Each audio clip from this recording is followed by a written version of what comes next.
اولاً تھوڑا سا میں یہ 12ویں کے بارے میں عرض کر دوں کہ جیسے ہی میلاد مصطفیٰ صلی اللہ علیہ وسلم کا مہینہ آتا ہے اور مسلمان اس مہینے میں خوشی منا کے اللہ تبارک و تعالیٰ کی بارگاہ میں درجات کی بلندی کا سامان کرنے کا ارادہ کرتے ہیں تو شیطان کو بہت تکلیف ہوتی ہے، اور شیطان نہیں چاہتا کہ مسلمان اپنے نبی سے اظہار محبت کے ذریعے اللہ تعالیٰ کا مزید قرب حاصل کریں، تو سینکڑوں قسم کے وسوسے ہمارے ذہن میں ڈالنے کی کوشش کرتا ہے۔ بھئی خوشی کیوں مناتے ہیں، جھنڈے کیوں لگاتے ہیں، لائٹنگ کیوں کرتے ہیں، جلوس کیوں نکالا جاتا ہے، یہ کہاں سے ثابت ہے؟ کیا نبی کریم صلی اللہ علیہ وسلم نے ایسا کیا؟ کیا اس کا حکم دیا تھا؟ کیا خود صحابہ کرام نے ایسا کیا؟ کبھی کہتے ہیں صحابہ کرام ہم سے بڑھ کے عاشق رسول تھے، بتاؤ اگر کرنا ہوتا تو وہ کرتے، ہم کیوں کریں؟ تو اس طرح جب وہ پیدر پہ کویسچنز آتے ہیں، اور بات وہی ہے جو میں نے پہلے آپ کی خدمت میں عرض کی کہ ہمارے پاس ذہن میں دفاعی مواد تو موجود ہی نہیں ہوتا، وہ دلائل موجود نہیں ہوتے جس کی وجہ سے ہم سامنے والے کو قائل کر سکیں، تو بچے اولاً آتے ہیں گھر والوں کے پاس، جب وہاں سے کچھ نہیں ملتا تو وہ جاتے ہیں کسی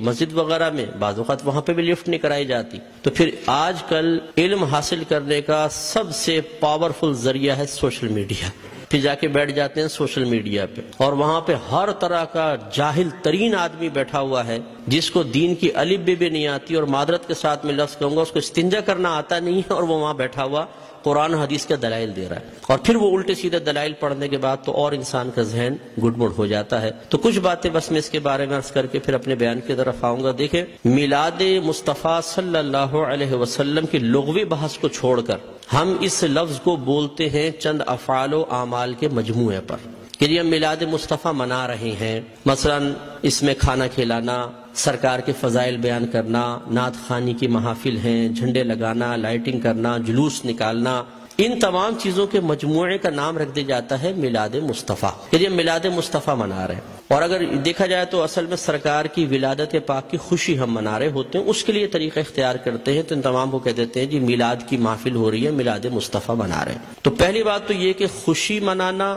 اور خوشی کا اظہار کرنا، یہ دونوں چیزیں قرآن کے حکم سے ثابت ہیں۔ اللہ تعالیٰ فرماتا ہے قل بفضل اللہ وبرحمتہ فبذلک فلیفرحوا، اے حبیب کریم صلی اللہ علیہ وسلم آپ ان لوگوں سے فرما دیجئے کہ اللہ کے فضل اور اس کی رحمت پر چاہیے کہ خوشی کا اظہار کریں۔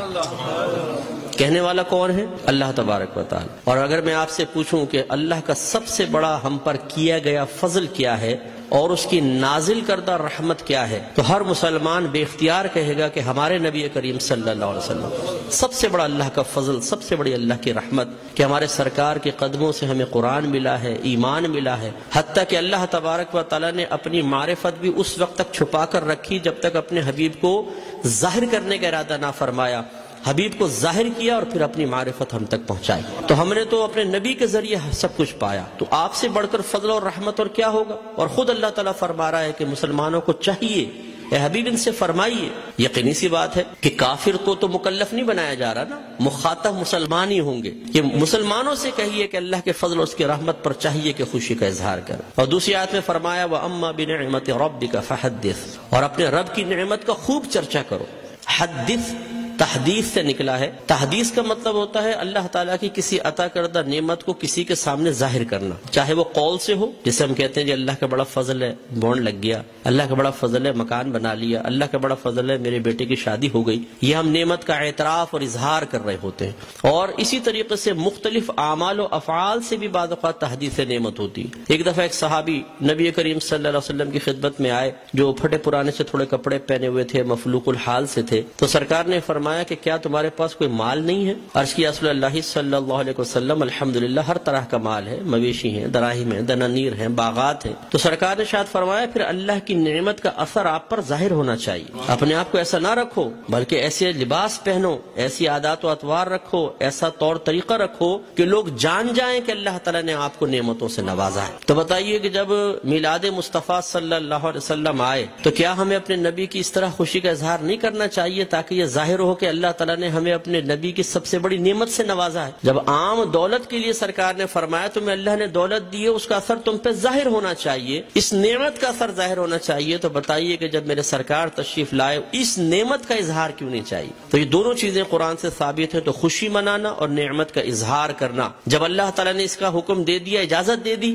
تو پھر ہر وہ طریقہ اختیار کرنا جائز ہوگا جس کو قرآن اور حدیث نے منع نہیں کیا ہے۔ یہ اچھی طرح اصول یاد رکھیے، کسی چیز چیز کے جائز قرار دینے کے لیے دلیل نہیں چاہیے ہوتی، کسی چیز کو ناجائز قرار دینے کے لیے دلیل درکار ہے۔ مثال کے طور پر میں آپ سب سے پوچھتا ہوں، جو آپ نے ٹوپیاں پہن رکھی ہیں جائز ہے کہ ناجائز بتائیں؟ بولیں، لائیں، ثابت کریں قرآن و حدیث، حضرت ثابت کریں کہ ایسی ہری پٹی نیچے اور اوپر سفید ہو، قرآن حدیث سے ثابت کریں۔ کر سکتے ہیں آپ؟ تو آپ کہیں گے بھی قرآن و حدیث سے اگر میں ثابت نہیں کر سکتا تم یہ بتاؤ کہ یہ جائز ہے ناجائز؟ اگر کہتے ہو ناجائز تم ثابت کر دو، میں نہیں پہنوں گا۔ اس طرح آپ نے چشمے پہنے ہوئے ہیں، آپ اس وقت رات کے تقریباً 9:30 بجے یہاں بیٹھ کر بیان سن رہے ہیں، لائٹنگ ہوئی ہے، یہ پکی چھت کے نیچے آپ بیٹھے ہوئے ہیں، میں مائک پہ بیان کر رہا ہوں، آپ اس کو سن رہے ہیں اسپیکر کے ذریعے، تو کیا یہ سب قرآن و حدیث سے ثابت ہے؟ یقینی سی بات ہے کہ نہیں۔ لیکن کیا یہ منع ہے؟ جب منع نہیں ہے تو پھر جائز ہے، یہ پہلا اصول یاد رکھیے گا۔ تو اگر کوئی آپ سے کہتا ہے کہ میلاد مصطفیٰ جائز ہے، آپ کہیں بالکل جائز ہے، وہ کہے قرآن و حدیث سے ثابت کرو،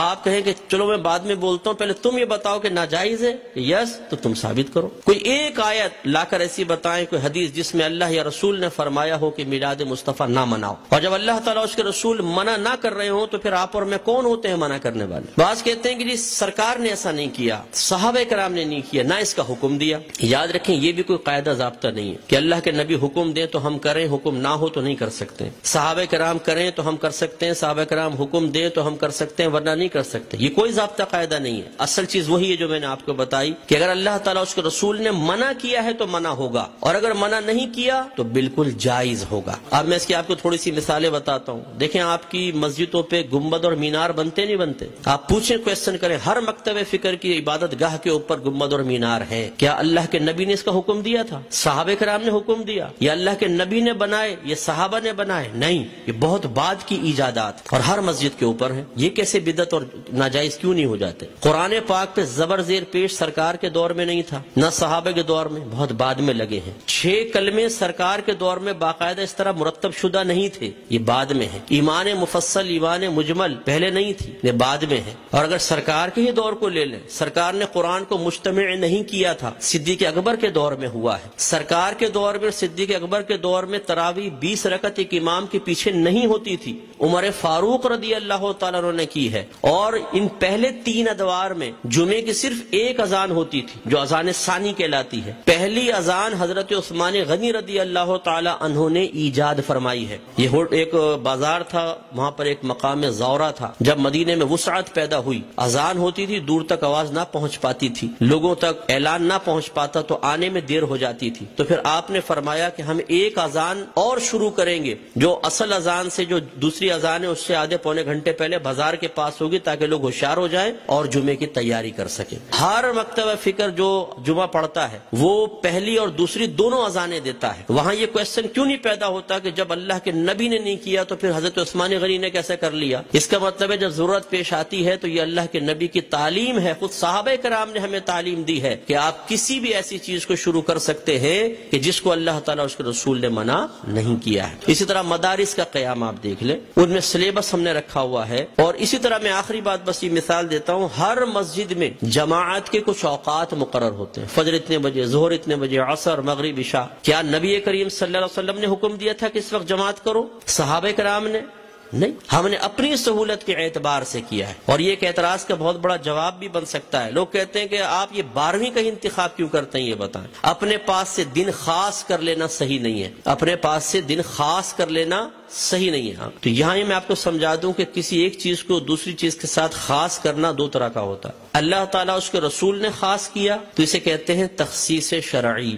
یعنی خاص کرنا شریعت کی طرف سے۔ اور اگر اللہ تعالیٰ اس کے رسول نے نہیں کیا، آپ اور میں کر لیں، جیسے ہم بچے کی سالگرہ کے لیے ڈیٹ کرتے ہیں، فکس کرتے ہیں، اس طرح بچی کی شادی کے لیے ڈیٹ ہم آپس میں مشورہ کر کے فکس کرتے ہیں، کوئی تقریب کرنی ہوتی ہے اس کے لیے، اس طرح دارالعلوموں کے اندر سال شروع کرنا آخر کے لیے، اسی طریقے سے مسجدوں میں جماعت کے اوقات۔ یہ جو ہم اپنے پاس سے ایک چیز کو دوسری کے ساتھ خاص کرتے ہیں، اس کو کہتے ہیں تخصیص عرفی۔ تو تخصیص عرفی کو تخصیص شرعی بنانا غلط ہے کہ مثال کے طور پہ اگر ہم 12ویں کو 12ویں تاریخ میں کر رہے ہیں تو ہم کہیں کہ اسی تاریخ میں ہوگی، اس کے علاوہ نہیں ہوگی، یہ غلط ضرور ہوگا۔ لیکن ایک چیز کو دوسری چیز کے ساتھ خاص کر دینا اگر لازم اور ضروری سمجھ کر نہ ہو اور پھر بھی ناجائز ہو، تو جتنی میں نے آپ کو مثالیں دی ہیں، بتائیے پھر بیٹی کی شادی فکس کرنا بھی ناجائز ہونا چاہیے؟ یہ کوئی دنیاوی معاملہ نہیں ہے، نکاح تو سنت ہے، سرکار نے فرمایا نکاح من سنتی فمن راغب عن سنتی فلیس منی، نکاح میری سنت سے ہے، جو میری سنت سے بے رغبت ہوا وہ مجھ سے نہیں۔ تو اب جب بچی کی شادی کی باری آئے اور دولہا والے پوچھے جی کون سی تاریخ رکھنی ہے، تو کہ خبردار تاریخ فکس کرنا بنا ہے، تو شادی ہوگی کب؟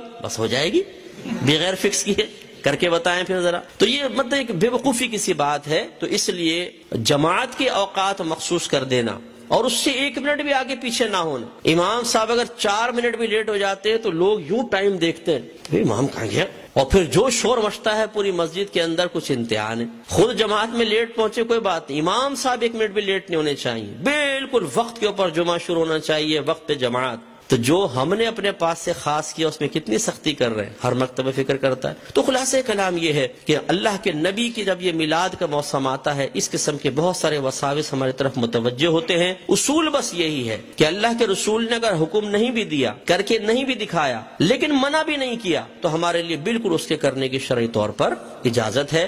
اگر حکم کا انتظار کریں تو پھر ہر چیز کے اندر غلام کو حکم کا انتظار کرنا چاہیے، اور جب آپ حکم ڈھونڈنے کی کوشش کریں گے تو کاروبار زندگی رک جائیں گے۔ ہزارہ چیزیں ایسی ہیں جن میں سرکار کے احکام موجود نہیں ہیں۔ تو بس اصول شرعی ہوتا ہے کہ جہاں سرکار کا حکم موجود نہ ہو، خاموشی اختیار فرمائی ہو، منع نہ کیا ہو، یہ اس کے جائز ہونے کی دلیل ہوتا ہے۔ تو میلاد مصطفیٰ منائیے، الحمدللہ جنہوں نے یہ کیا ہے انہوں نے فیض پایا ہے۔ ابو لہب جیسا شخص آپ جانتے ہیں کافر تھا، سرکار کا چچا تھا، کافر شخص تھا اور بدترین کافر، دشمن اسلام، لیکن جب اس کی لونڈی ثویبہ نے آ کے خوشخبری دی کہ مبارک ابو لہب تیرے ہاں بھتیجا پیدا ہوا، اس نے ہمارے نبی کی خوشی میں آزاد نہیں کیا تھا، اپنے بھتیجے کی خوشی میں کیا تھا، لیکن وہ بھتیجا تھا تو اللہ کا نبی۔ تو اللہ تبارک و تعالی نے اس کو اس برکت سے نوازا کہ جب اس کا انتقال ہوا اور یہ جہنم میں گیا ہے، اس کے خاندان والوں میں سے کسی نے اس کو خواب میں دیکھا تو پوچھا کہ ما فعل اللہ بکا، اللہ تبارک و تعالی نے تیرے ساتھ کیا معاملہ کیا؟ تو اس نے جواب دیا کہ بہت سخت عذاب میں ہوں، لیکن جب